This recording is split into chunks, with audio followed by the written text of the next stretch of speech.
Hi guys. Hello. Welcome to Etta, Arlene's Spiritcast. If you're new to this podcast, we talk about all things related to mindfulness, magic, astrology, Reiki, meditation, anything in that realm. Today's episode is our interview with the Menagerie, and we're speaking with Jess.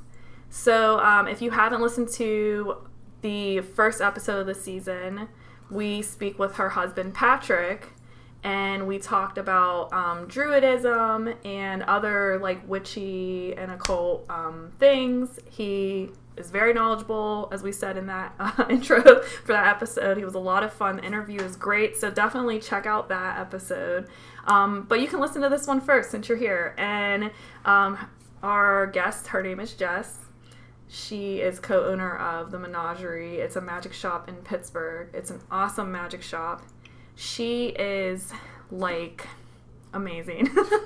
They're both awesome. We can't sing their praises enough. Like, honestly, we had so much fun interviewing them. We actually went to their store. I like fangirl over them. As soon as you found out that she was a Lokian, it was like, all right. It was curtains. And they're both great. They're a lot of fun to talk to you. And we can't stress enough how much we like this magic store and how everybody in the area should go check it out. Yeah. But Jess episode, we talk about, obviously, Loki. We talk about the gods. Some of the gods. So, we say this in the previous episode, in the intro to the previous episode. One of the things I admire about her and her husband is that they are, like, constantly seeking knowledge. And they are constantly looking to learn about, things within, like, these occult practices. Whether it's a part of their practice or not, they still learn it because they have a magic shop where they sell a variety of, like, things for different practitioners. So they know a whole lot about a lot of things, and they just do it for the love of it. But, like, I feel safe going there and asking them anything because I know that they're going to help me, like, either find the teacher I need or the product I need. They're not going to misguide you. No. And everything that they're going to sell you is for what you need. Yes. And I also, like, really believe in their abilities. Like, oh, fully. We've used some of their magic, pre-made magical, like, creations. And I can attest that it works. Yes. 10 out of 10. Yeah. I cannot stress enough. We said in the previous intro, if you know people who do magic stuff, buy their stuff. Yeah. Try it. Yeah, do it. And the readings, I got a reading from them. Yeah, you know people do readings? Yeah. Buy a reading off your friends. Yeah. Or local magic stores. Support local. Well, yeah, but the thing is, like we mentioned before, that sometimes, like, there's things that you can learn from other practitioners, and there's things that, like, you can gain from their products that you might not have been able to do yourself, or, like you had mentioned, we all have, like, blocks sometimes, and, like, it can maybe affect, like, that spell that you're doing or that, like, ritual you're doing, and it doesn't hurt. Or it can be the extra spice that you need to get through that barrier. Like, them helping to break that wall down. Have these powerful magicians help you, man. Like, why are we sleeping on, like, connecting with people is, like, beyond me. Like, I feel like I constantly am out, like, connecting with people, but to be fair, since we're talking about the gods and everything, we do mention Hermes in this, and I can say that Hermes has definitely, I feel like, helped connect me to a lot of, like, practitioners certainly recently. This episode we also talk about Apollo a lot in it. Apollo, Hermes, and Loki. We talk about some of the Norse and some recommendations for books. Yes, because she is a Lokian, so we do talk about Norse mythology a little bit. We talk about runes, I believe. Mm-hmm. We touch on a lot of things. I know we end up venturing into, like, earth spirits and Appalachian magic as well. Yes. Just listen to the episode. It's a lot of fun. Like, I had such a good time. Like, I can't express. We were there for, like, hours just, like, talking to the two of them. And prior to that, we spent a lot of time, like, talking to them. We're so grateful for the opportunities that we get presented with. And this is one of those opportunities from the universe to meet cool people. Yes, yeah. And it's funny because, I had told her, because we will always, like, make a list, like, a mental list about the type of guests we want for the show, like, what topics we haven't touched on. And I had said to her I was hoping for 2023 we would be able to find someone who is involved in Druidism, and it would be cool if we had like a Norse practitioner on. And we got a Loki in, so here we are. And before we get into the episode, do you want to tell them where they can find us? So you can follow us over on Twitter at edpro_pgh. We tweet a lot. You can follow us on Instagram, Tumblr, Pinterest, Facebook, at Arlene. You can follow us on YouTube, where we post Reiki infused videos almost every single day. Go like and subscribe. And then you can go to our website, etarlene.com, sign up for our email list to get access to a free Reiki session almost every single month. We are going to get better at doing that in 2023. Yeah, and then our new Oracle deck is out, and it's called the Today Daily Oracle after the book that we made. Yes. So those are all linked down below. Go check it out. Yeah. We have been posting exclusively with Today Daily Oracle cards on TikTok. So if you want to get a message every day, pretty much, go to our deck's like. And see what the deck's like before you buy it. Go check out our TikTok. It's linked down below. Yeah. And we appreciate all of our patrons and everybody who's donated. You guys help. Yeah, you guys help a lot. And if you're new to this podcast, at the end of every episode, we have Reiki for you guys, and it's infused in the music at the end of the episode. So the music that I have been making. Yes. Proudly. Oh no. So let's get into the episode. All right. Awesome. Okay, guys, this is an ad. We believe in supporting small business, and today we're talking about the small business called Garage Cats. They make 100% organic, handmade lip balm using hemp and cocoa butter. It smells amazing. It lasts for a very long time. They use eco-friendly paper tubes. They're pretty much awesome. If you are interested in supporting this business, you can find the link below or go to garagecats.etsy.com. We just want to take a quick moment to invite everyone listening to check out our shop at etarlene.com. If you like what we do, it is one of the easiest ways to support us. Plus, you will get our awesome handcrafted 100% vegan soy candles, our prints, books, oracle cards, and book a Reiki session. All of this can be found at etarlene.com and linked in the show notes.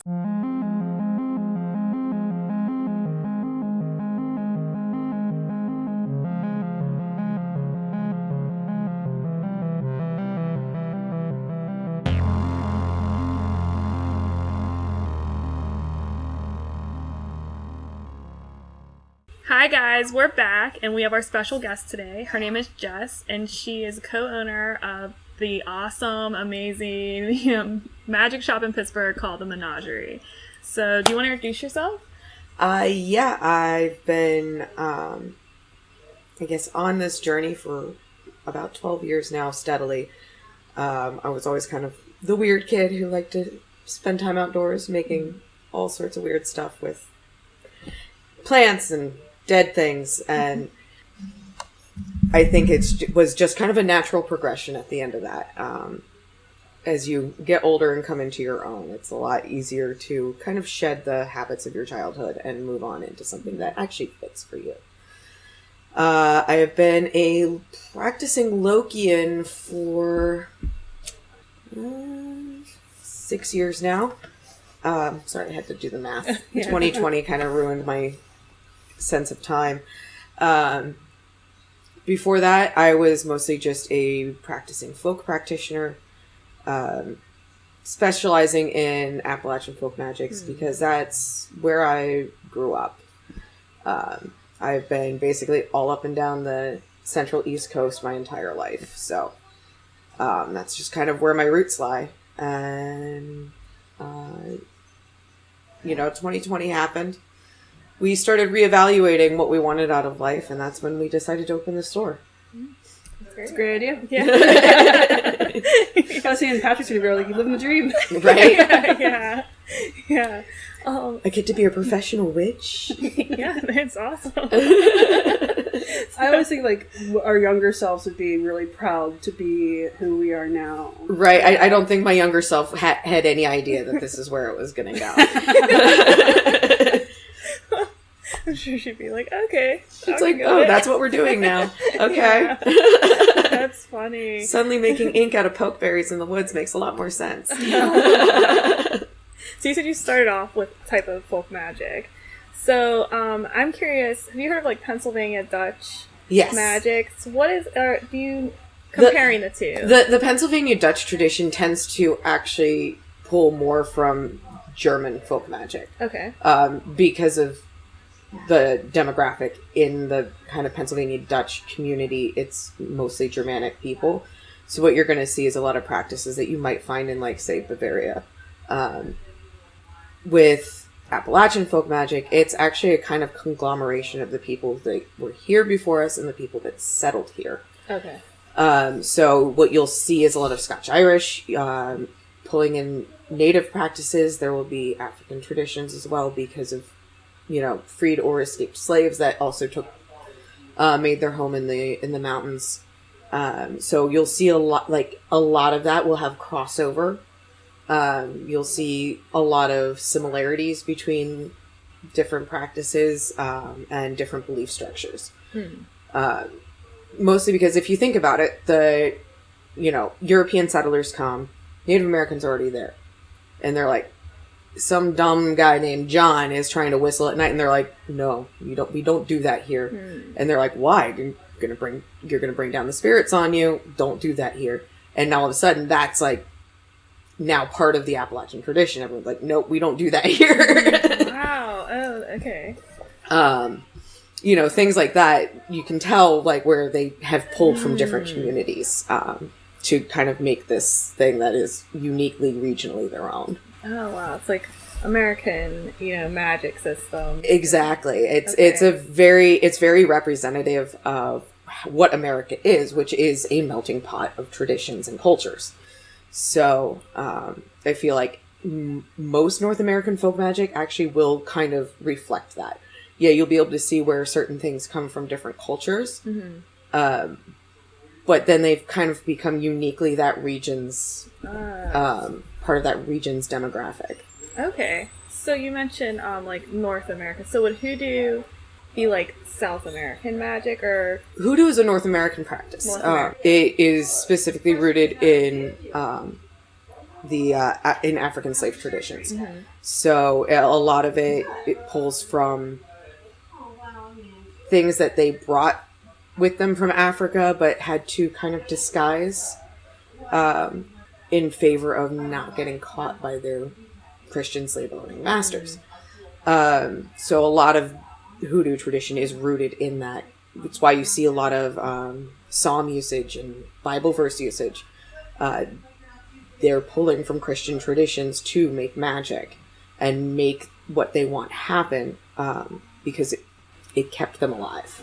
And many of them, many hoodoo and voodoo practitioners were heavily Christian. I mean, Marie Laveau was a Catholic. So, people kind of forget. And that also crosses over into Appalachian folk magic as well. You will see Bible usage in that tradition as well.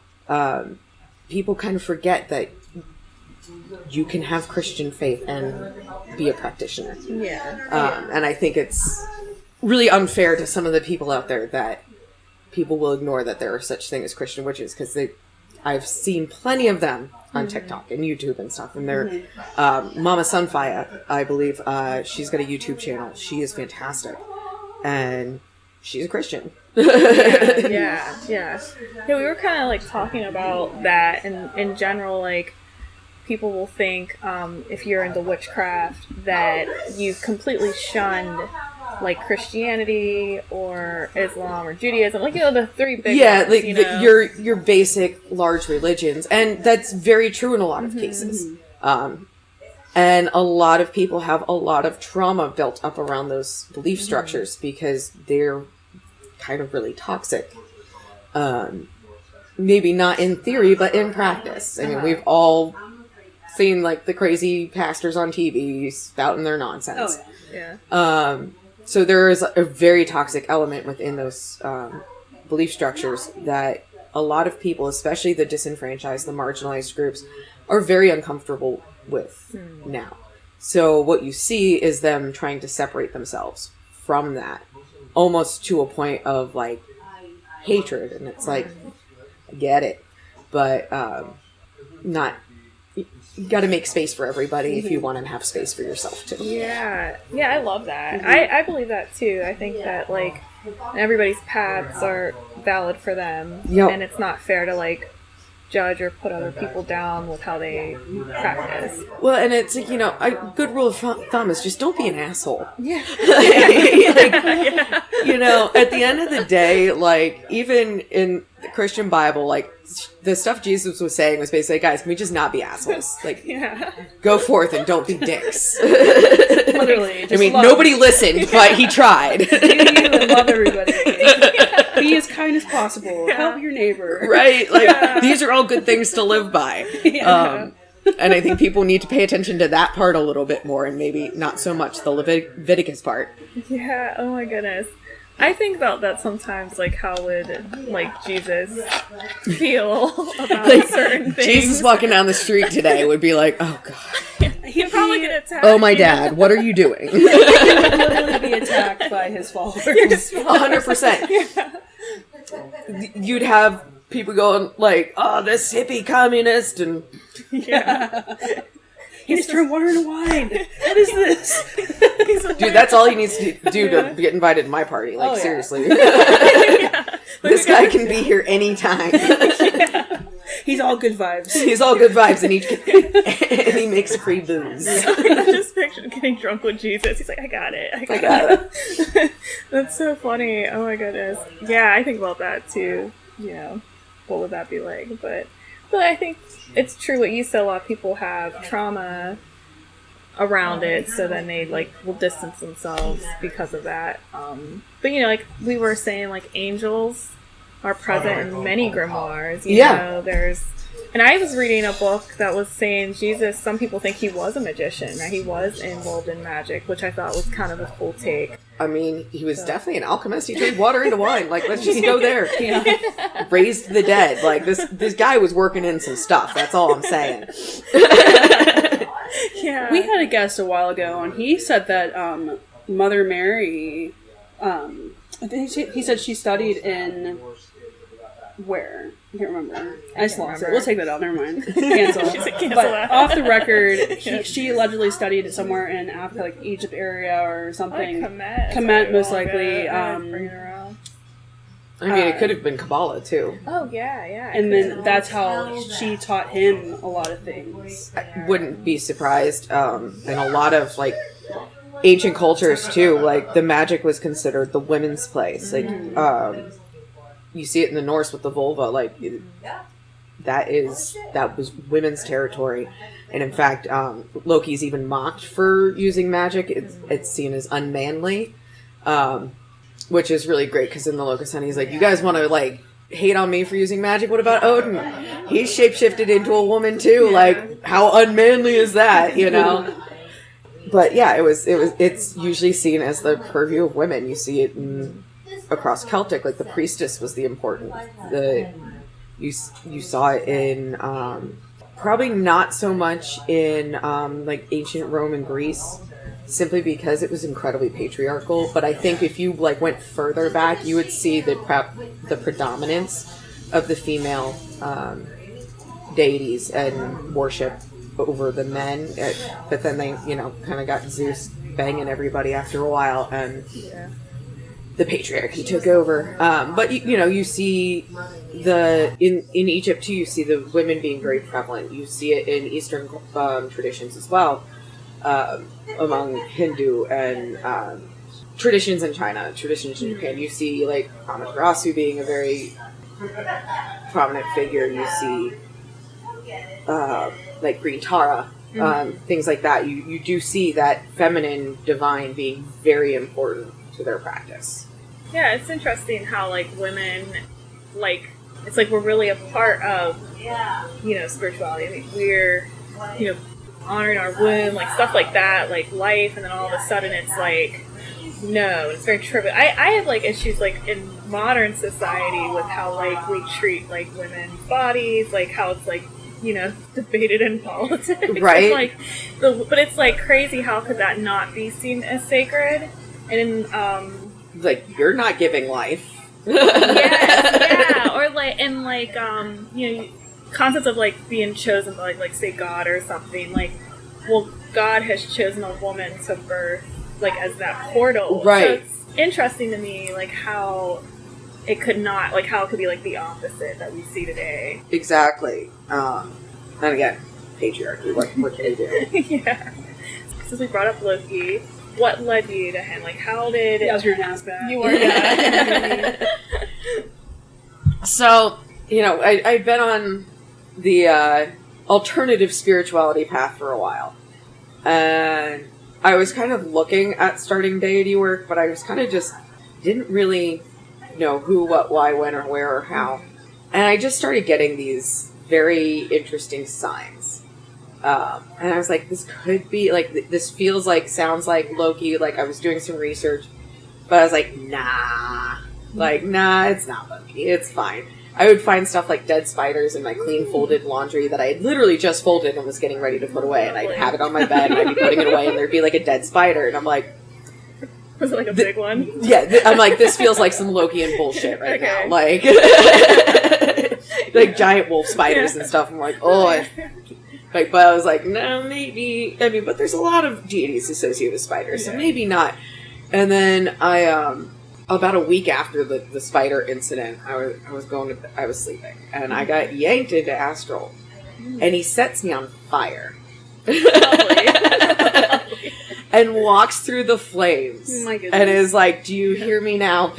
Oh my god. And I was like, got it. So would you say his presence is very boisterous? He's very, it's very, theatrical. Yes, it's very theatrical. It's very noisy.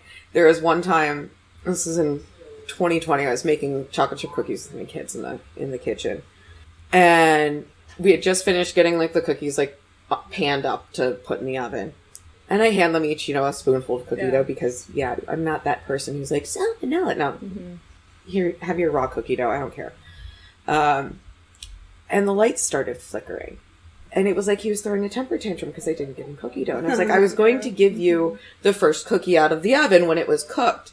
And it just kept flickering. Like, no, I want cookie dough. I was like, okay, I'm going to get ants. And then it was like another flicker. Like, that sounds like a you problem. Give me cookie dough. That sounds like a you problem. Monkey tantrums, you know. That's how it is. So I put cookie dough in a bowl and put it on his. I have what's called the deity snack altar in my kitchen, which is just my kitchen window behind the sink. So whenever I do food offerings, I usually put them there because I don't want to haul them up 2 flights of stairs to like different altars and stuff, or then forget about them and get ants. At least if they're in the kitchen, I will notice them when I'm doing the dishes and be able to alternate them as needed. So I put it on his snack bar and I was like, okay, here you go. And then just like this smuggest little light flicker. And, you know, my husband can vouch for this. He was in the room watching this whole conversation happen because I was, of course, speaking out loud like a crazy person.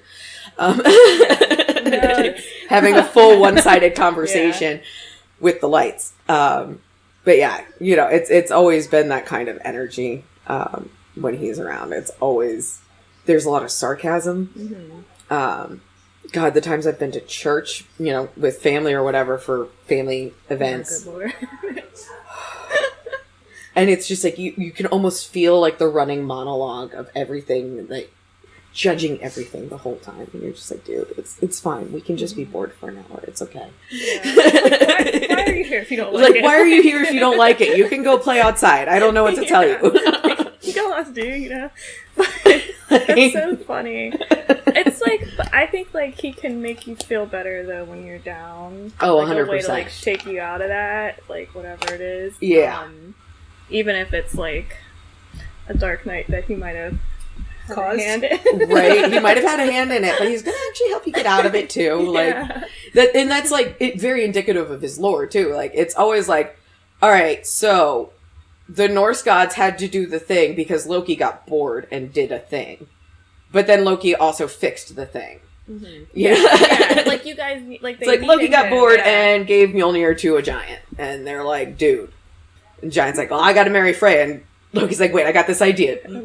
Thor, drink this, and you're gonna wear this." Yeah, that's like one of my favorite. Like we're gonna go get it. And it's like, and for some reason, everybody sees that and they're like, yeah, I totally could see Thor doing that. And he's like, no, Loki's a shapeshifter. He works magic. He could have turned Thor into looking like Freya, but no, that's not what they imply. They just imply that they put Thor in a frickin' dress and threw a veil on him, and we're like, here, this is definitely Freya. Totally Freya. Totally Freya. Yeah.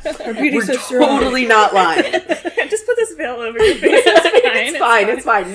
No, nobody will know. What is it like? He starts like drinking like copious amounts and stuff, and Loki's trying to like, oh, he's just excited. He's just It's like, fine. You know, He's just nervous. That's funny. Freya's just nervous. Don't worry about it. Eating like a man. Okay, one thing about Loki is I feel like his origins are muddled. Like, I don't know. Like, I always hear different origins for him. Yeah, he's got a couple different origin stories, especially when you argue into the fact that some people want to say he's, was it Lothar? Who is one of the three that... Oh, Louder? Yeah. Okay. That create the world from Ymir. That's a possibility. There's the lightning striking the tree. I've heard, yeah. That's another possibility. Like, he's got like 15 origin stories, and it's like, okay. Yeah, there's a whole bunch of them. Pick one, I guess. It's kind of like, wouldn't he have that? Like, you know what I did mean? And like, I feel like those origin stories are because like Loki was just like, they're like sitting around and they're like, so Loki, what's your story? And he's like, all right, so my mom's a tree, my dad was lightning, and they're like, okay, that tracks. Yeah. But then like he goes to a completely different group of people and they're like, oh yeah, I totally gave you guys your soul. Like, I'm the reason you have a soul. It's me. It's me. It's all me. And they're like, yeah, that tracks. So like, everybody's like, sure, why not? Just like moving around. I heard this recently that I hadn't heard before, and I was wondering what your thoughts were. Girls talking about Loki. And she was saying that in the story, he was kidnapped and taken to, Asgard. And I had never heard that he was kidnapped. I heard, or I've read and, I'm familiar with the story of him being a blood brother with Odin and then kind of like going with him, but I didn't know. And that was the first time I'd heard it. So have you ever heard that? I haven't heard that one. I have, I did read a fiction book recently that stars Loki, and that actually was implied in that book. That's like the closest I've ever come to hearing that. Yeah, I never heard that. And then I've also heard he's the middle son in some lore, and he has two biological brothers. So I was curious if you'd heard that story. I think what happens with these misinterpretations, this is something I was just reading in the Seeds of Yggdrasil, the Norse, when they were retelling their tales and telling their stories, they would name the gods by their attribute that they were using in that particular myth. Okay. So you would see Odin maybe being called the One-Eyed or the Wanderer or what have you. So I think what's happening, what we see with these kind of, I don't know where this like person comes from or who they're supposed to be. We would have known if we were ancient Norse, because it was one of those things that it was culturally known. Okay. That when you referred to Odin as a different name, that was also Odin. We've lost that because the oral tradition died with the Christianization. And so we don't have that kind of cultural just knowledge anymore. So I think when you see that, like, they could have all been Loki. And then they might have gotten, like, it might be people misinterpreting the myth that now Loki has 3 brothers because he's been called by different epithets. Now, he could have 3 brothers. We do not know. Because so little survived that wasn't Christianized and kind of changed to suit the narrative of the day that it was written. We've lost a lot of that kind of just cultural knowledge of what was going on at the time and how people really treated that. Okay. So, like, for our listeners, can you tell them the difference? So you refer to yourself as a Lokian, and what makes that different than, say, just like, oh, I'm a Norse pagan or a Norse practitioner, in your opinion? They're kind of one and the same. I figure, like, anybody who works with a Norse deity and tries to work within the constructs of what we know of Norse practices is a Norse pagan.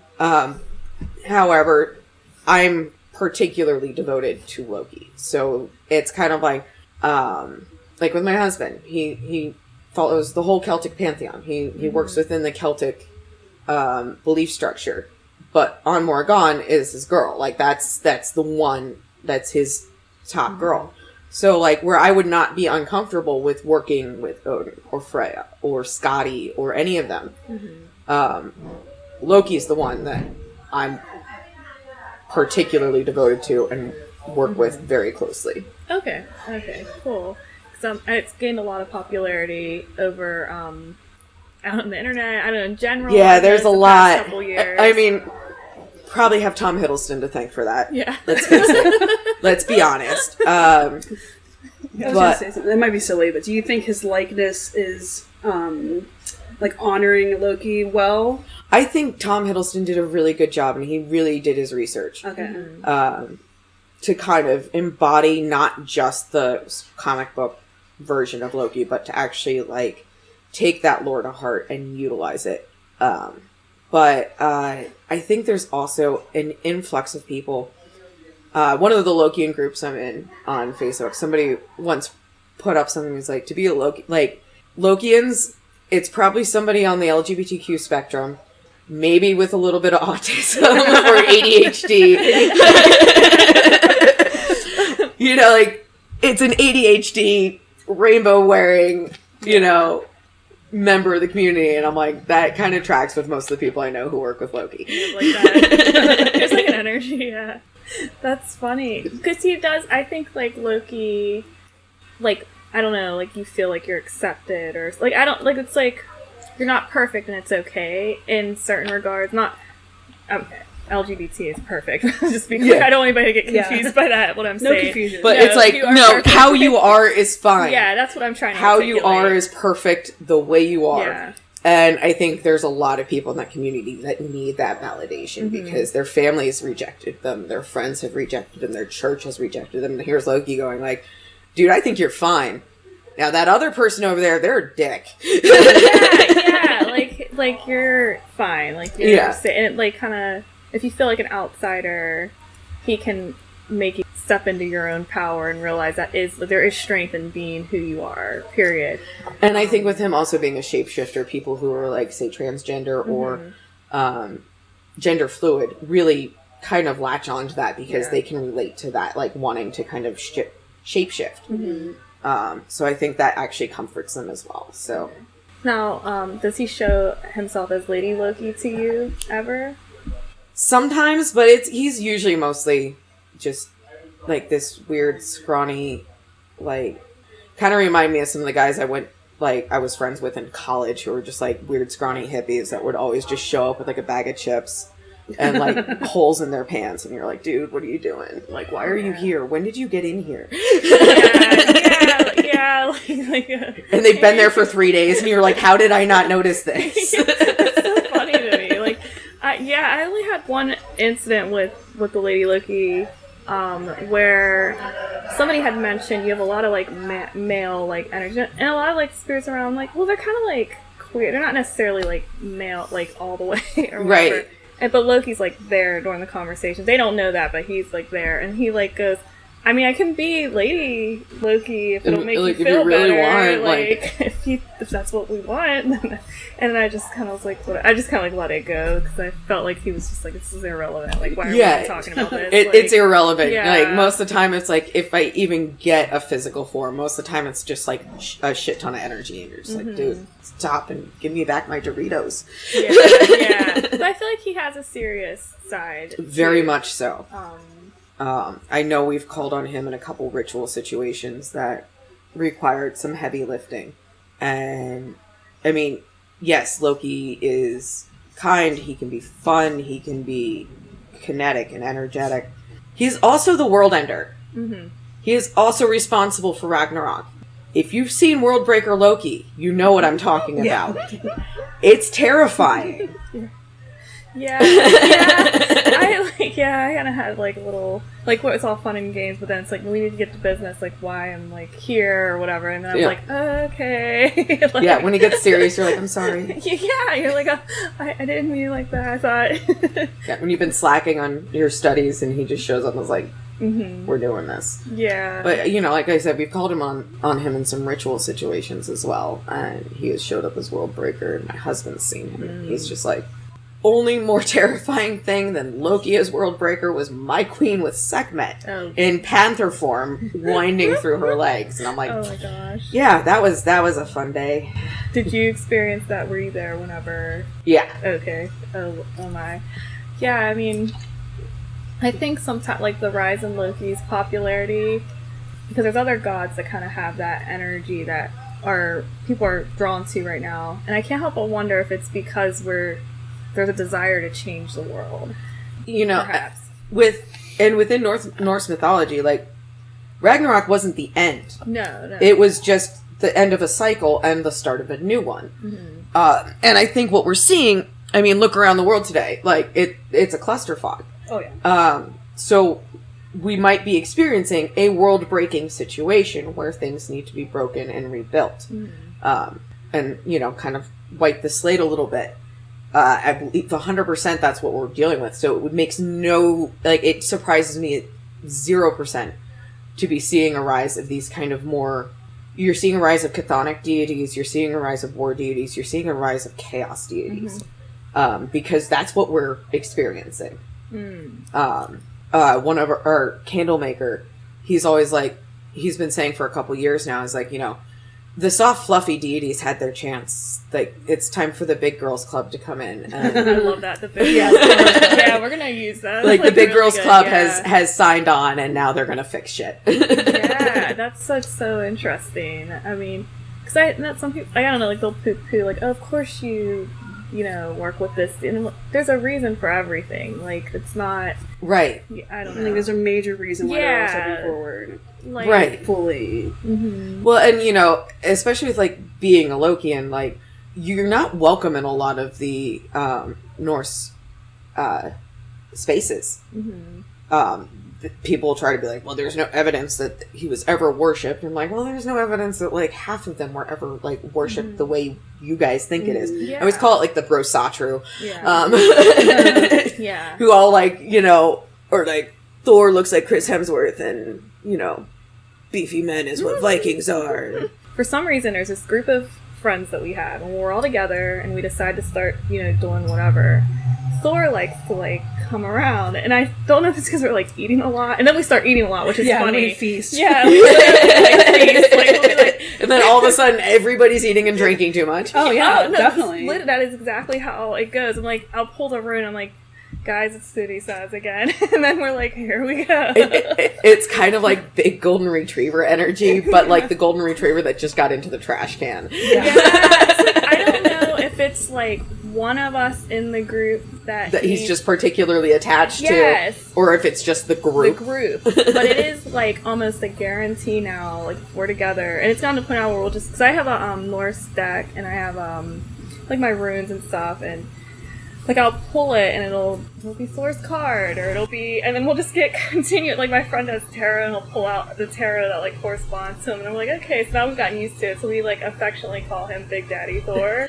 Yeah. Because, like, he doesn't look like that, and I would say that Loki thinks that is, like, the best. Oh, yeah. Like, anytime you can, like, tweak the nose of literally anybody, Loki's like here for it. Yeah, so that's what we call him whenever he comes around. But like on your point, like it isn't exactly we don't know, it's very constructed. Yeah. For one, and I like, who are you to say how somebody's spiritual experience should be?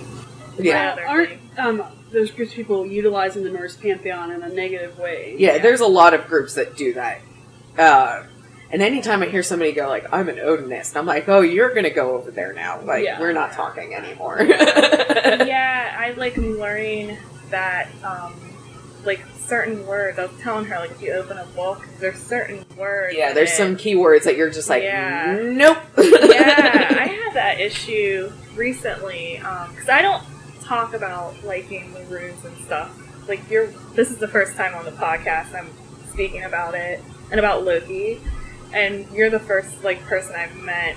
Not, like, there are a lot of Lokians and stuff, but the first person I've talked to, because I don't get on any of those groups or anything like that. Right, and that's the thing, like, a lot of, we'll say, pagan spaces in general can get really toxic really fast, because there's always, like, some Papa Smurf type that wants to act like they run everything, and that their experience is the only authentic one, and you just gotta be like, alright, I'm done here. Like, I've been in a couple spaces like that, where, like, at some point you're just like, no, I'm done. Like, you're starting to invalidate literally, like, everybody in the group, so I'm done. So, like, for somebody who is feeling called to, like, Norse paganism, but not the, like, side that is like, scary. Right. What is your recommendation for getting into it? Like, do you have any recommended authors by chance, like, offhand? Or authors to avoid in particular? 100% avoid Raven Caldara. He is... and if you need to know, just Google problems with Raven Caldera, and it's a problem. I do really like... I'm working... for Lokians, I do like Dago Lobston. They have Trickster and Transformer, and there's another one that I'm forgetting the title of right now. But they're really a decent source for Lokian information. You can always go to the Ettas, the prose and the poetic Ettas. Like, always, anytime you're looking into any kind of pagan path, go to the lore. Go find the lore. And find it as old as you can. Like, get it as close to the source material as you can. You don't want to be looking up Greek and Roman mythology in a, like, classical mythology book that you got at half-price books like I did. And I open it up, and there's, like, myths written by, like, John Steinbeck. And I'm like, why? I'm very confused by this. You know, very well written, good stories, but, like, that's not source material. And then there's by Maria Kvilhaug. She is a student. Like, this thing is written like a textbook on Norse mythology. She explains, like, where a lot of the things come from. This is where I was talking about, like, how they would discuss, like, how they would name the characters or the gods in different epithets. As you can see, I have made it 60 pages. Yay, that's a lot further than I thought. You have to, like, take it in. I have a book like and as you can see, like, it's all highlighted. There's a lot of really great information, but it reads like a textbook. Did she get a picture of it? Yeah. Wow. Yeah, Christmas list. No, it's a great book, and it's very, very thorough. So yeah, I would definitely start there, and again, with, like, the Ettas is always a good starting point. So I know earlier we said that you told the story about how he will flicker lights. Like, what other ways does he try to get your attention? Like, when he comes to you, like, is it a different voice, or is it just, like, normal? Well, I'm clairsentient, so a lot of it is just kind of being experienced internally, or sometimes it will be stuff like lights flickering, different animal sightings, or lack of animal sightings. Like, if the spiders stay in the basement and don't come into my house, maybe we're in a good place. Things like that. Sometimes it's just messages from, like, spirit that I'm just like, oh, I gotta pay attention to that. I get physical sensations, especially when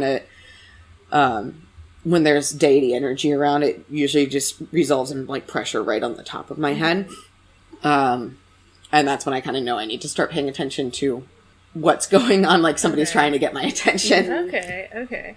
Every once in a while I do get a flash of clairaudience, but that's usually when Loki and Apollo are trying to fuck with me. I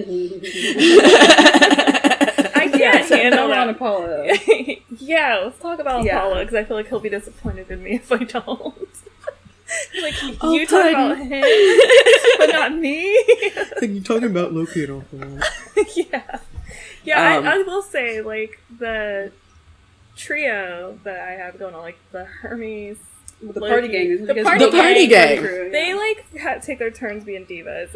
Oh my god, such a diva! Like, there's a reason the Apollo statue we have at the shop right now is like Apollo riding a freaking swan. Like, he's just so extra. I didn't do it on purpose. Like, it started. I would be like, oh, this is pretty. I like this, and I start making a little pile of pretty things, and then I start noticing they were all kind of the same energy, and then I realized, oh my goodness, this is I have an altar here, right? It's this looks very similar to an altar. Yeah, and that's how I started learning. But I learned that through every spirit that I feel I've entertained, I learned something from on my path, and I can reflect back and go, this is what this taught me, this is what this one taught me, and so he was one of the first entity, because I never thought I would get into deity stuff. Yeah. And he was the first one that was very loud and here I am, and I'm this looks it's all gold, and I wore a laurel crown for Halloween, and I was it was a gods and goddess. It was a gods and goddess. Fair, but I mean, I was it just feels right having this here. And in that same time period, I was getting a tattoo, and we had I had two options. I had this really pretty sun. I don't know why I picked. It's a sunrise and rays coming off of it, and then I had this herbal looking one. And so I get there, and he's like, "You only sent me one," and I'm like, "No, I definitely sent you two." And he's like, "No, I just have one." And then Apollo's like, "You're getting this one. This is the one. That's the one. It's on me." And I'm like, "Okay, this is our introductions, you know." And so since that day, though, I haven't bought this stuff. I just am. He has. So my favorite painting, I love art, is one of my favorites, Gustav Klimt's The Kiss, and everybody knows it, but I always liked it, and it's huge. My mom gave it to me, and it's sitting in front of where I keep all my magic stuff, just big on the wall. And so I'm listening to an art history thing about it, and they're yeah, some people think it's Apollo and Daphne, and I'm like, okay. And then I get gifted a big, huge bust of him, and it's sitting right there. And so he's designed this sacred space that is just massive. It's just growing, right? And then I love it, but yeah, he's interesting. Oh yeah, when I first got introduced to Apollo, I was sleeping. It always happens when I'm sleeping. I sleep a lot. Okay, guys, I have kids. I'm tired. You said you astral travel. Yeah. Yeah. Okay. So do you lucid dream? Yes. And I imagine that's why the deities do communicate. Because it's very easy. It's oh, we can just go and talk. But no, this was actually in real time. I'm sleeping, minding my own business, and all of a sudden I hear, "Hey!" and then laughter in the corner of the room, which that was Loki. Mm-hmm. Wake up, bolt upright. Again, I'm getting the deity pressure on the top of my head. Looking around, there's nobody in the room. I'm just the fuck just happened? And I just went back to sleep. And I was whatever y'all are up to, it's 3 a.m. We're done here. Loki already in your life. Yeah. You met Apollo. So you met Apollo after. Yeah, I have only been working with Apollo for about a year now. But then, like you said, all of a sudden, random things started happening. I was well, I'm gonna put out, an offering for whoever that was last night, and see if they actually want to talk instead of just being a pain in the ass at 3 a.m. like a cat. And I pulled out this glass from my cabinet that I honestly didn't even know I had or where it came from. Mm-hmm. And it's just this really bowl-shaped chalice, and it's got sunflowers all over it. Okay.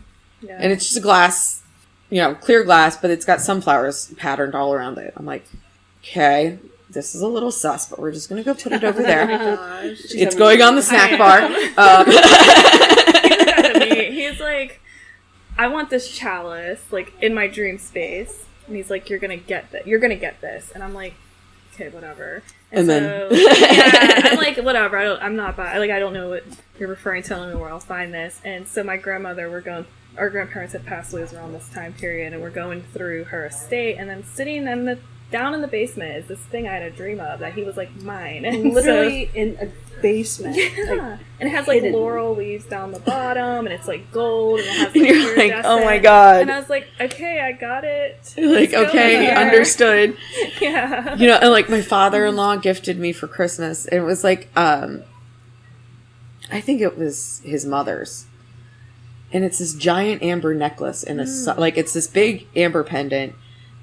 in a sun. Wow. Like it's set in a like gold sun, and I'm like, you wear this now. and like at the time I was trying to teach my daughter to play the ukulele because my brother, as is his penchant for her birthday in May, had given her a really nice Epiphone ukulele for her birthday. So I'm like, oh, I'm doing something with music. And all of a sudden I'm getting all this sun and sunflower imagery. I'm like, Yeah.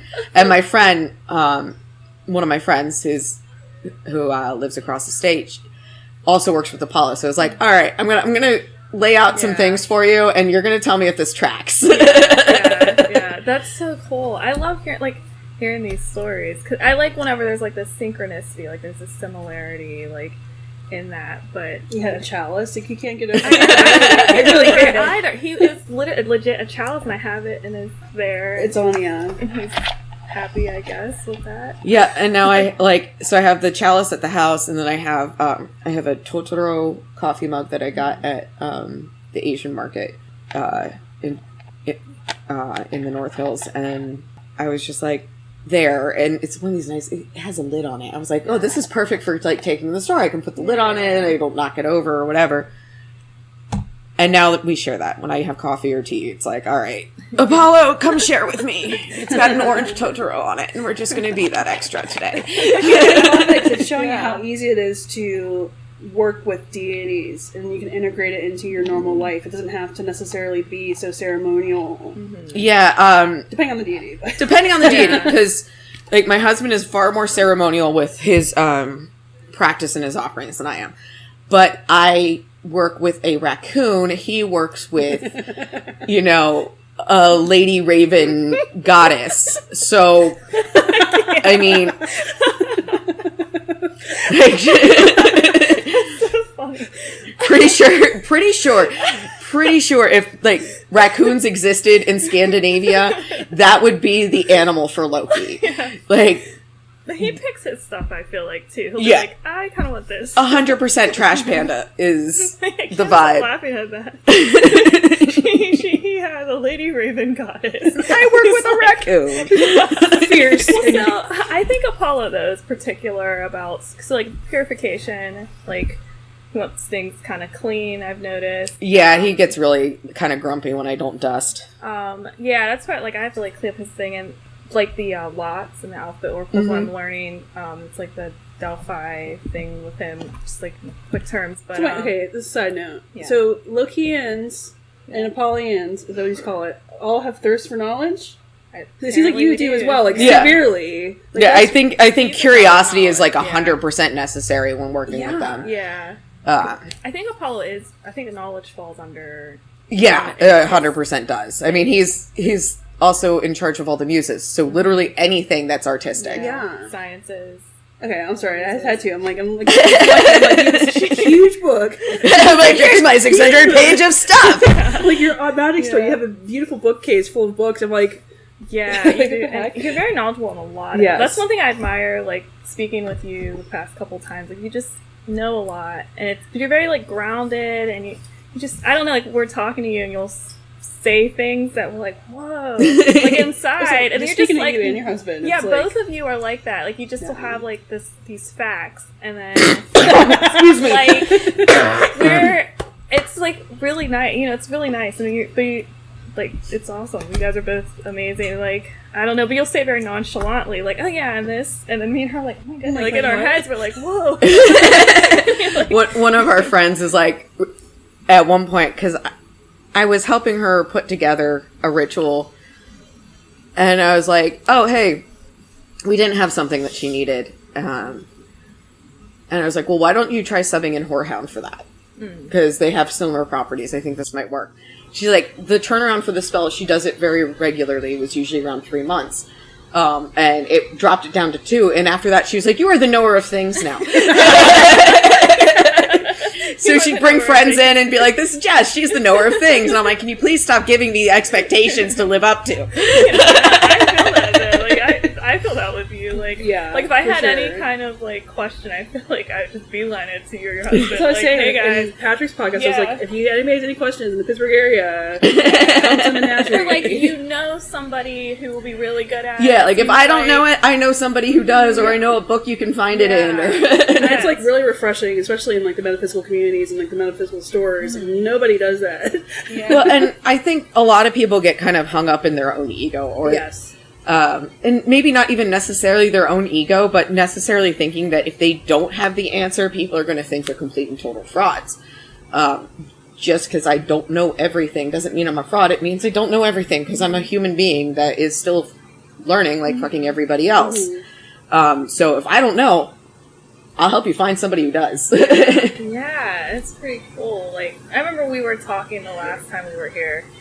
You both were saying that you want to make sure you're familiar with the practices that you're selling goods for, which I think is also really awesome. And so you have all this knowledge, even though you don't like practice it, you can help somebody out with it, which is And it's a respect. it's like this for level it of all. respect that's really like cool. I just don't feel comfortable selling something I don't know what to do with. Like, Yeah. it doesn't make sense to me. Because then I feel like I'm treading into the realm of snake oil. And it's so hard to be taken seriously in this community anyway. Like, I don't want to be that person. I don't want to be that person that pretends to know what they're doing.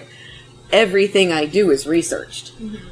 Everything I put out there is researched, which is why sometimes it might take a while before I start adding new items to the list, because I want to know what I'm getting in. I want to know what I'm making. I want to know how to make it. I want to know how to make it properly for that tradition, like with my oils and things like that. We were almost open a year before I got those on the shelf. Granted, they do take me like 6 to 8 weeks to make. Well, I can Put a plug in. confirm. I can confirm that the oils do work. We'll check back in. Maybe we should do the passion oil next time. Yeah. Oh yeah. Especially if it works. Yeah. But like, we have deity candles that I have researched. Every one of our candles that are made in house have herbs and crystals, and the scent is all specifically formulated for that intention. So if it's the money candle, it's got pyrite, it's got cinnamon in it. It's designed for prosperity. If it's the Loki candle, also cinnamon scented, but it's got dragon's blood and it's got hematite. These are things that are associated within his lore. Everybody is researched. Every deity has their own little spin on something. Right down to what scent I put in the candle. Yeah. Especially with like the deity Yeah. candles, like your people are buying these for their altars. They're buying these to worship. So I'm going to do the best I can. I'm going to make sure I have all the information so that they can worship the best they can. Yeah, that's pretty cool. It is. I think it's awesome. Yeah. I think you both are awesome too. Yeah, both of you, like, God, it's like amazing. And we just came in here one day randomly, and, now we're, like, And it was we were, like- best magic Yeah. shop, like, kind of asking to be on our podcast and stuff. It's so cool. So, we were talking about like Apollo and Loki. So, why do you think Apollo showed up in your life? Well, honestly, I'm not certain that Apollo hasn't always kind of been in the background. I've always been really curious. I've always had a thirst for knowledge, so I, check that box. I have always been in music. My mom has VHS tapes, yes, that dates me, of when I was like in kindergarten singing for the talent show at her school. Yeah. I have a bachelor's in music. So it's one of those things that like it only makes sense. Yeah. That's how For sure. I felt too. Yeah. Like, I remember thinking like, oh, I think he might have just been around. And I feel like, you feel it's the influence of the muses sometimes. Yeah. But like, I think also with him comes other like spirits. I'm learning. Yeah, because I feel like, okay, he's a twin, so if you're Yeah. going to work with one twin, you'll probably have the other one pop in.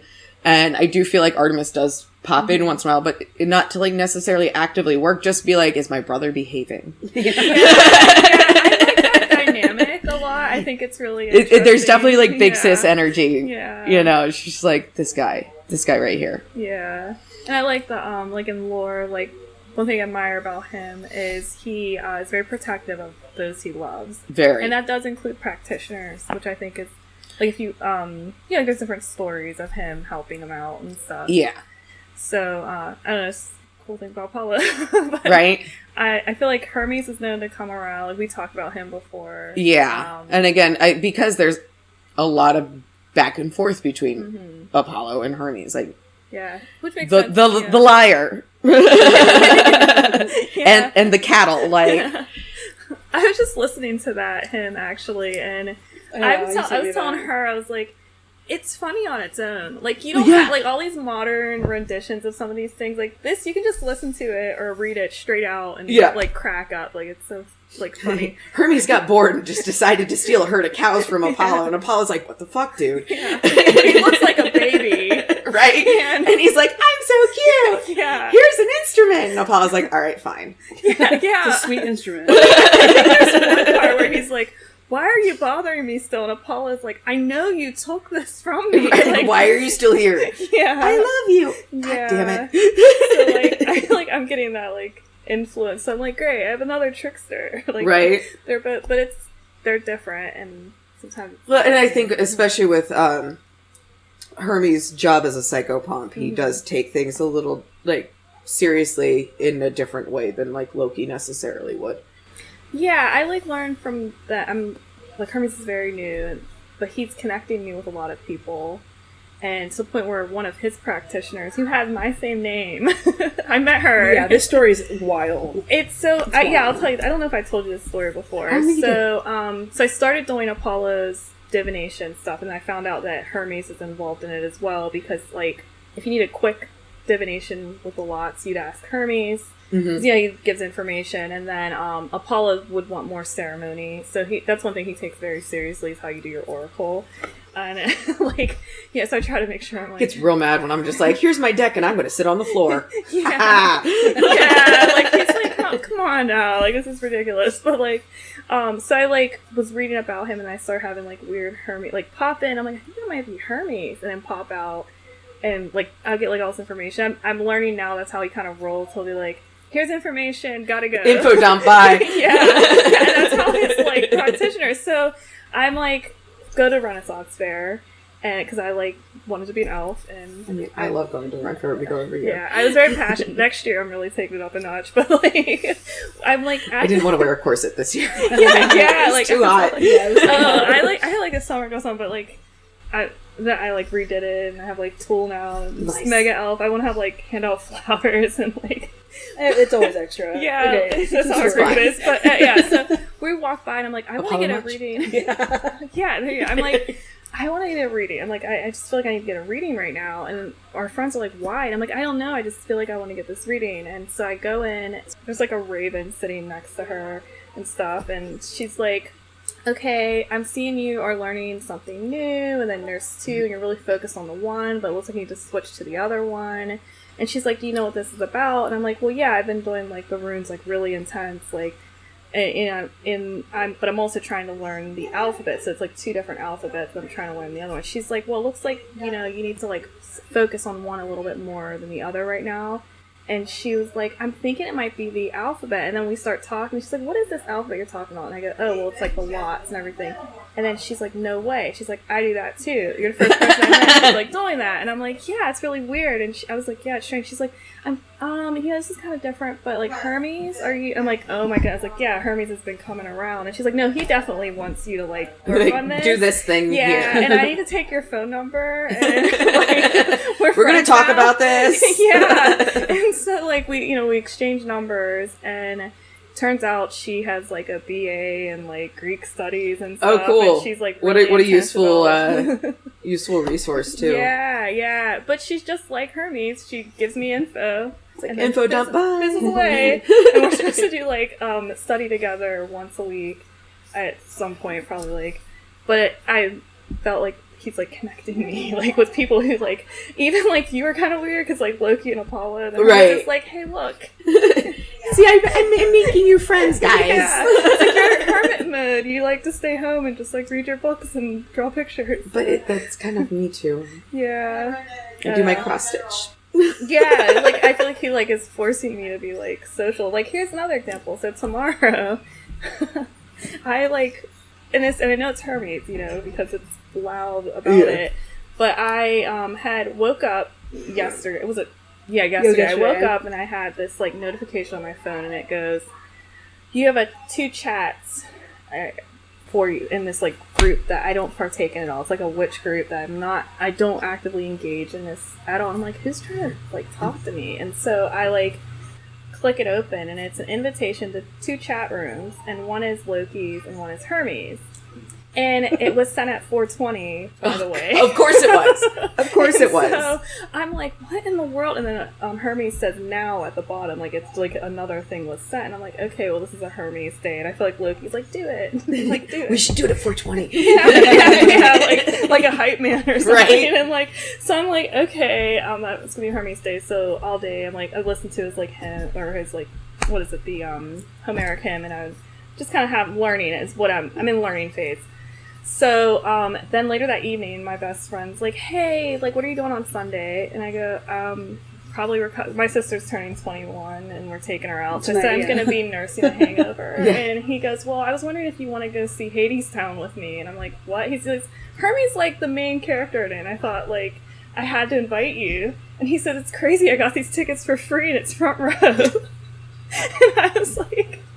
I'm like, okay, Hermes, all right. But it gets better. The play is about, so it takes place obviously Hades, but it's Orpheus and Eurydice. So like, fun though. It's Apollo's child or a rumored kid. So I'm like, you guys. Like, 100% his kid. Yeah, I thought so too. But I know people like debate about. Oh yeah, everybody wants to debate about everything. I don't care. I can have my UPG, you can have yours. I said well, he had the lyre, you know, gifted from Apollo. Why would Apollo do that? Yeah, why is he giving up his favorite instrument to, you know, random mortal? Yeah, and then the muses raised him. So and Apollo loves his muses. So it just seems like it's great, like, you know, but way too many dots connect. Yeah. So I was just listening to that story, and the guy was talking about how it's supposed to help people not give up. So, you know, he turns around and he's almost at the end, and if he just would have not turned around, she would be with him. And I was like, wow, it's so inspiring. I never like thought about it that way. And then like later in the myth, a bunch of Dionysus like worshippers murder him. But like, but don't give up. It's fine. Yeah, don't give up. But I was like, I was just listening to he might not have been around the Maenads if he hadn't turned around. There you go. There's like his life. It's a chain reaction. Yeah. He would have just gone home with his girl, had some babies, and that would have been the end of it. Yeah. And then obviously like the whole like Hades is supposed to be like the pitiless, but then that shows like the story also shows a different side of like Hades and Persephone. Well, yeah, because like Orpheus really does appeal to their like you loved Persephone so much that you would not live without her. Yeah. I feel the same way about my wife. Like, he was appealing to that part of them. Like, you love her this much. That's how much I love my girl. Like, yeah. I don't think Hades is as pitiless as they wanted. I mean, when you have to deal in death, it doesn't mean you want to. It's just part of life. It doesn't mean you're a dick. It just means you got a lot of people that come crying to you. Everybody's like... It was like, release them. It was like, dude, I didn't kill him. I just collected them. Like, I'm just the holding cell. I don't know what to tell you. Yeah, like, doing my thing. Like, come on now. So, yeah, I don't know. So that was like, thanks, Hermes, for that. That's... I'm gonna go watch you be a star. Right? That's cool, though. That'll be fun. Yeah. I'm excited, actually, because I've heard about it. Sorry. No, go ahead. No, I was going to say, I think it's crazy. It's already been an hour. And, like, it's felt like it flew by. Yeah. No, on that. And I've seen literally, like, countless amounts of angel numbers. I keep, like, looking. I've saw 222, 111, 444, like, 58. Like, I've been seeing, like, the whole time we were doing your interview. Yeah, it's so strange. Like, check. Loki energy. Yeah, I'm just here like party crew. Like, but that's one thing I like. So whenever I had my experience with Loki, I thought it was like, why him? Like, I was so confused because it was so like out of left field. Yeah, and like I didn't think I would be like somebody that like would, want to like be around. And it's so weird when that happens too with gods, because you definitely get like huge imposter syndrome. You're like, why me? Like, I'm boring. Like, I don't know what you want from me. Like, what are we doing here? I'm confused. Yeah, and I'm very like lean very much into like to-do list, very organized, very structured, like with things, but that's what I need to learn, like for growth. But you're learning how to not do that way. Yeah, like how to like. You need to learn how to zigzag once in a while. Yeah. And I just feel like, because he came to me pre-Panda Express, obviously because it's been a couple years, and I was always like, I feel like I'm supposed to be preparing something, but I have no fucking clue what. And then 2020 happened, and I'm like, this makes sense. Like, okay, this tracks. I see it now. That's cool. So within since we brought up Loki again, do you what kind of stuff does he help you with in regards to like magical practice? Do you practice the runes or? I haven't practiced the runes. I'm a bad Norse pagan. I have a beautiful set of driftwood runes that I bought from a very lovely woman down in Myrtle Beach. But I haven't really delved into them too much. Yeah. I've been kind of mostly focusing on my tarot reading more than anything. So I haven't really delved too far into the runes. I think mostly what Loki has been assisting me with is my actual practice, my magical practice. Kind of teaching me energy working and such. Like, I did get a level 1 Reiki, but it was from a kind of shady practitioner, and they left a lot of weird energetic hooks in after my attunements, and like Loki helped me kind of feel those out. Yeah. And kind of figure out like a little bit more into like how to actually work with the energy and feel the energy around me and within me. So that's been a big part of what we've done together. Because honestly, because he's so loud, it's actually really easy for him to kind of guide when you start in energy work. So it's been really helpful for that. Other than that, there's always like inner child work that you need to work. Like if you're working with like a trickster god, you probably have an inner child issue that you need to work on. Shadow work, things like that. It's like, oh, we get to do a Locusena this month, I see. Like, we're going to sit there and examine all the shitty parts of me today. So a lot of that does come into play. So I think that's kind of mostly what we kind of work on.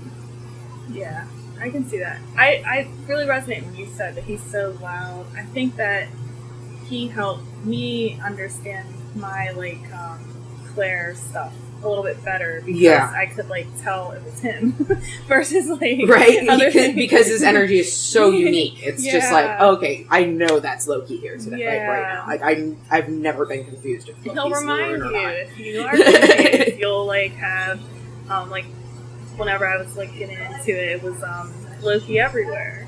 My social media, literally everything was inundated with him. And he'll just randomly knock stuff over on the altar over there. I had this mirror that says if I wanted rules, I'd go back to church. Oh, I like that.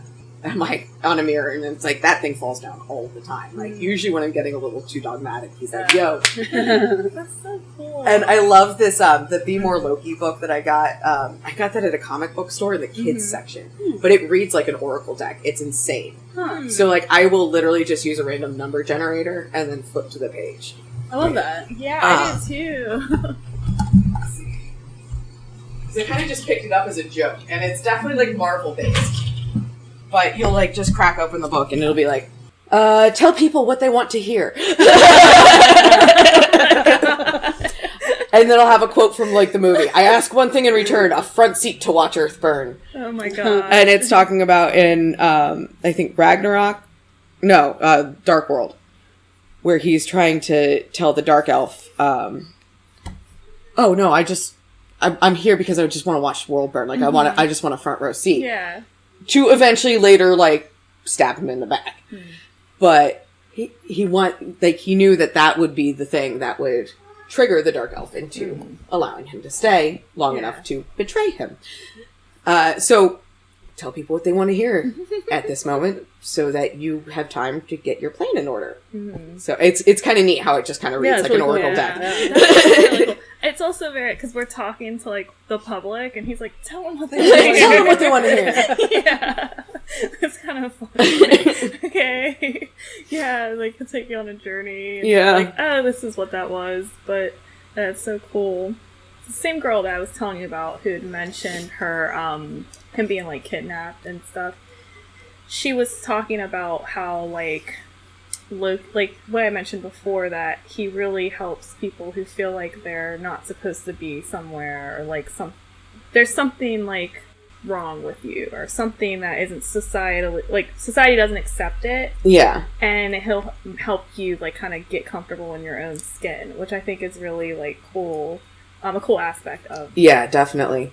Because if anybody's like a fake it till you make it kind of confidence booster, like that's definitely Loki. It's like, no, it's okay. It's okay if you're nervous. It's okay if you don't feel right. But if you do it like this, they're never going to know. So if Loki wants to work with you, he makes it extremely known. There is no doubt whatsoever. Yeah, it's really hard to... And some people are like, oh, well, you know, a lot of people get issues with like imposter spirits and stuff. And like, it can happen. But that's why I always say it's really important to kind of know the lore. Because you can kind of use that as a gauge whenever and this is with any deity. Because there are imposter spirits that just want your energy and your time, and they will feast on that. They like that energy. So why not guise themselves as like a trickster entity like Loki or Hermes or somebody like that? Know the lore, and then you can ask them about it. You know, using pendulum or runes or cards, whatever. But change something. Change one minor detail and see if they agree with you. Mm-hmm. Oh, that's good. That's a good one. I did like a there's this book by Devin Hunter. I like Devin Hunter. A couple of his books we read, but there's this one I read recently, and you know, when you don't have to agree with everything too in books, but there's always something to learn. And he has this like checklist you can go through and ask them, and then he talked about also pay attention to how you feel when they're around. So if you start to feel really like uncomfortable, or that could be an indicator. Yeah, if it's triggering something like discomfort or panic, anxiety, any of those things, probably not somebody who has your higher good in mind. Because those are kind of like, that's like fast food for spirits when you get that like that discomfort, that fear, that pain. It's fast food. It's immediately energizing. You immediately go into fight or flight mode. They like to feed off that energy, so they're going to keep you in that state as long as they can. So it's always good to be aware of like your emotional field a lot of times, because if you start noticing that you're triggering a lot of negative emotions, something's around you that shouldn't be, and it's feeding off of all that negativity. At that point, you probably need to talk to your therapist. Maybe you need an adjustment on your meds. Always mundane before magical every time. Yeah. But also maybe do something like a spiritual bath, cleansing of your personal nature, whatever you prefer. I am not getting into the smoke cleansing conversation like that. Y'all can debate on that on Facebook. Debate about that? Oh, well, depending on like what you use, what you you know. No, I'm not playing that game. You guys can you people out there, you can all debate on whatever you want, but I'm not joining that conversation. I'll do what I do. You guys do what you do, and everybody's happy. Yeah. Wow, that's so. Like, have you ever encountered a spirit like the one you were describing, where you thought it was something but it wasn't? I've never encountered what like an imposter per se. But we do work a lot with like local land spirits and fae-like creatures. So there's a lot of kind of just trickster energy around anyway. So like I might not even notice if they were behaving like something else, because I'm like, all right, is that Ray? Or what are you today? Oh, okay, we're gonna play this game. Like, plus also I'm a very tired mother of two. So a lot of times I just don't have time for your bullshit, and I will just be like, get out of here. Like I literally do not have time. I do not want to play these games. Like I'm not playing these games. The kids are in bed. I'm going to have my glass of wine and you're going to fuck right off. It's like one of those memes. It's like, tell me you've been practicing for so long without telling me you've been practicing so long. It's like, get the fuck out! Get out! Fuck out! Yeah. Like, So- there's like this like level where you're like, I am Like, I literally don't have time for this Yeah. shit. Like, I just don't. like, go talk to somebody else. Yeah. Like, I'm not the one. This is not the house, sir. Yeah. That's Plus- so funny. When you do work in those realms, like, okay, I got deities, like, they got my back. They're watching out for me. I've got my ancestors. They're watching out for me. I got all the little, like, heebie-jeebie spirits all up in my yard. They're not looking out for me, but it's their territory, and they'll be damned if somebody else gets to fuck with it outside of them. So, Funny. I feel so that. they're looking out for themselves, Yeah. but that includes me because I'm on the territory too, so it's fine. That's so funny. Yeah, that's funny, man. I believe that for sure. I think some of my house spirits are. Oh, yeah, for sure. Yeah, Yeah, it's they're just like, I mean, they're not looking out for me, but because I'm in the territory, it works. Just do not do it. Yeah, I just kind of leave food out once in a while. Change out the bird bath. Oh, I'll leave out like pumpkins for the animals. cool. I like your connection with nature, like you're describing. It's pretty awesome. It's fun. It's fun to work with. And, you know, it was really, like, it was one of the first things we did when we moved into our house. It's like, we had this little, like, just stone, like, retaining wall thing in our yard that was, like, kind of partially crumbling. I was like, you know, that'd be a good place for a bird bath. So I ordered, like, just a bird bath bowl off of Amazon and popped it out there. And we're like, you know, it's kind of just starting to look like an altar. And then we just were like, do we want to just start introducing ourselves to the local land spirits? And we're like, yeah, let's do that.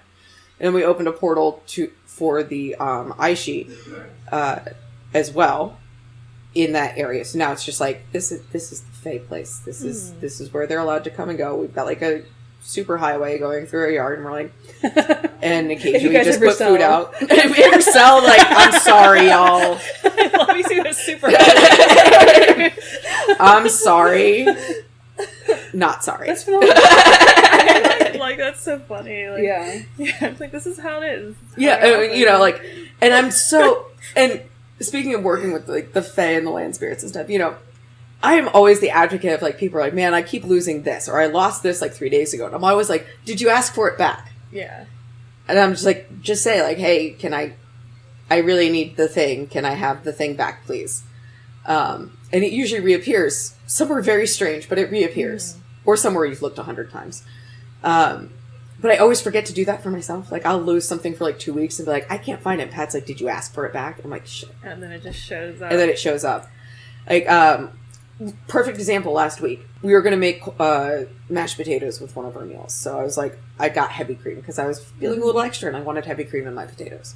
I couldn't find it for a week. I put it in the fridge directly behind the milk where like I always put the heavy cream. Could not find it for a week. And then Sunday, I pulled the milk out and there's the cream. Like, how's this happen? Yeah. So I got a shot glass. I filled it with cream, added honey, and put it on the porch. And I was like, here you go, guys. Like, fine. Okay. I get the hint. I'm really going to utilize this later. I lost something yesterday. I was Yeah. like, it's irrelevant. Just asking Yeah. for it Yeah, back. I'm going to. And sometimes I leave a treat if they return it, depending on what it is. That's so funny. Like, I have a lot of plants, and so I I wasn't doing it on purpose. Like, I would make cookies, I like candy and treats and stuff like a lot, and then I would leave the thing out, just kind of like leave it out, Yeah. and then, I don't know, I had like a little thing of water, I thought it was pretty, I kind of left it out, and then I noticed like my plants start getting really beautiful, like really awesome, and then I'm like, I was like, I don't know, I think I might have accidentally like... Did I just invite somebody in? Yeah, so Sorry. like, I'm not gonna stop doing this now. Because my plants are healthy. Like, if I do Yeah. it, the plants are going to die. They're like really happy. And like the one day I had these like rose gold glasses and I couldn't find them. I'm like, where are my glasses? Like, I really need my glasses. Like, where are they? And I was like, I just said it out loud. I'm like, where are they? Can I have them back? Like, not intentionally. Like, Yeah. I wasn't meaning, because at this point I know I was accidentally like, you know, like, You didn't know you were communicating yet? yeah, and like, no joke, I turn around, I was just sitting, I turn around from where I'm sitting, and the right behind me, sitting where my like butt was, and I was like, no way. No. And There's no that way. was the confirmation. And I called her and I was like, I think I accidentally like, I think I invited in some spirits. yeah. And they took my glasses because they're were shiny. fine. Yeah, they were these Now you're not shiny in that rose apartment and they're there, so. gold- Yeah, I'm not there and they're there. So Sorry. I don't know like how that works. I swear to God, I'm gonna have to like when we move out of the house, leave like instructions for the new owners. You have to do this. If X happens, you need to do Y. Don't ask, just do it. Oh my goodness. You'll be like Every full moon, here's a calendar.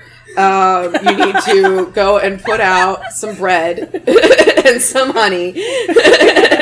you do And the use math. the good butter. We're not talking Wonder Bread here, people. Come on. That's so They're going to be funny. like, why? Like, just do it. Just do it. Your garden will be beautiful. Just really take Home this will be advice. blessed. I've literally had the same time plants since we moved in. First spring, I went out. I always have a big herb garden because I have a thing with working with herbs, and I also like to cook. And herbs are expensive at the grocery store when I can buy a $3 plant and make many. Yeah. So time was one of the things I got, and I planted it. It was fine, whatever. It hasn't died since. Like, it doesn't go dormant in winter. I can have fresh time, like, year-round. Wow. And I'm like, can you guys do that to my lilac bush I just planted this fall? Like, can we do that? Yeah, it's the plants. I have like a lot of different plants. It's cool seeing how that happens. We moved in and there were these plants that are not, I don't remember what they're called. I bought them on a whim. Yeah. They're really pretty and they're not supposed to come back every year. And I was like, I love these and I'm sad that they're not going to be back next year. And they took over my garden this year. And they were like, nope, it's our. Whatever it's so spirit, useful. whatever they were like, we like it. We're gonna come back all We the randomly time. planted sunflower seeds in her garden. Yeah. And they grew Nice. to being like 10 feet tall. I can't get sunflowers. I don't get enough sun for sunflowers. Plus, every time I've tried to plant them, I've planted them directly in front of the altar, too.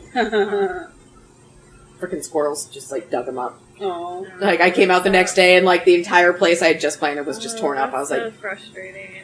yeah, we're not going to do sunflowers. My sunflowers, they're the extra large and they're huge, up to like the second story like window. Holy mackerel. I don't know, and I was shocked. I was like, how did they get this? We were all big? stunned. Yeah, We just threw everybody. seeds. We just like Yeah. we were just like, we just threw seeds. Yeah, and I was like, okay, there they are. nice. They're in the window that's closest to Apollo stuff, so I couldn't help but wonder. If he was like, I just wanted to see them. I had hyacinths all over my yard too, which was strange because I didn't plant them. And then right by my art studio, there were like a ton of hyacinths. So I was like, like I just chucked it up this. Well, and it's so funny because, like, you know, year one, I wasn't paying too much attention to what was around my yard, except for, like, the fact that I was basically having to murder, like, 3 million pounds of burdock because burdock is so freaking invasive in my area. Because I'm, like, right up in the woods. Now, burdock's super useful, also super invasive. Roots are a pain in the ass. Took me years to, like, at least get them to, like, you guys can have this spot here. Like, please don't go to this spot. Yeah. But then I started looking around, and I'm like, that's mugwort. That's bone set. Like, I started looking around, like, okay, that's wild mustard. Okay, wild mustard is everywhere around here. But it was just so funny to, like, look around and be like, I can use these. I have, like, a shit ton of pokeberry. You know, which can be used to make ink. Which is also a highly protective plant. Like, so if you're using, like, the plant spirit, as far as that, make ink, draw protection sigils. Boom, you have an extra boosted protection spell. There you go. So we're saying. Once again, come to the menagerie. Yeah. And, you know, pokeberries everywhere in this area at this time. Like, you know, maybe more last month. It's all dried out now. But it was just funny to look around. Wild blackberries. I'm like, okay, that can be used as part of a ward. Like, I can harvest my own mugwort without having to, like, spend mucho money on mugwort. Bone set, same thing. Like, I've got all these really cool, like, magical plants that I can just pick out of my yard. Wow. So here's a question: what do you do whenever you have to? Like you said, you had to get rid of all those plants. What do you do in regards to, like, the spirits whenever you pull them up? Do you do anything special? I usually try to apologize. Depending on the plant, like, I'm honestly just not too fast about the burdock anymore because it's just ridiculous. Like, y'all are pushy. But in general, like, I'll either leave. A lot of times will leave it in offering on the Fey altar, so it'll just be like giving it back, basically, or I'll compost it, which is also giving it back. Okay. When we have to do something like, say, cut a tree, we'll usually keep a part of it and put it on the altar for that reason as well. We always like to ask permission too before we do something super intrusive. Like we had like a big old black locust tree, and they're awful. They're again like really invasive. I have like 7 saplings I need to go out and dig up too. And you know, we eventually had to cut it down. It was just in a problematic place, and we had to get rid of it. And so we apologized. We cut it, put most of it on the, you know, altar, and then kind of tossed everything else back into the woods. And shortly after, we had an old tree stump in our yard from when they cut down like an old pine or something, and now it's a white ash tree. Wow. Oh, wow. I'm like, well, that's not getting cut down because that's an ash tree and that's important. Yeah. Oh my goodness. it's my name origin. Yeah. Wow, it's just like your magic, like, like, that's so cool. Oh man, well, we're at an hour and a half. So we should probably stop. Yeah. That flew by, honestly. Yeah. Like, I don't. It's gonna be. Is there great. anything you want to add in? I don't think so. Okay. This is my first time on a podcast, so. Thanks for being on the podcast. Yeah, thanks for having me. So if you are in the Pittsburgh area, come to the Menagerie. Yeah. Come buy some cool stuff, get some good information, and yeah, we'll have everything linked down below.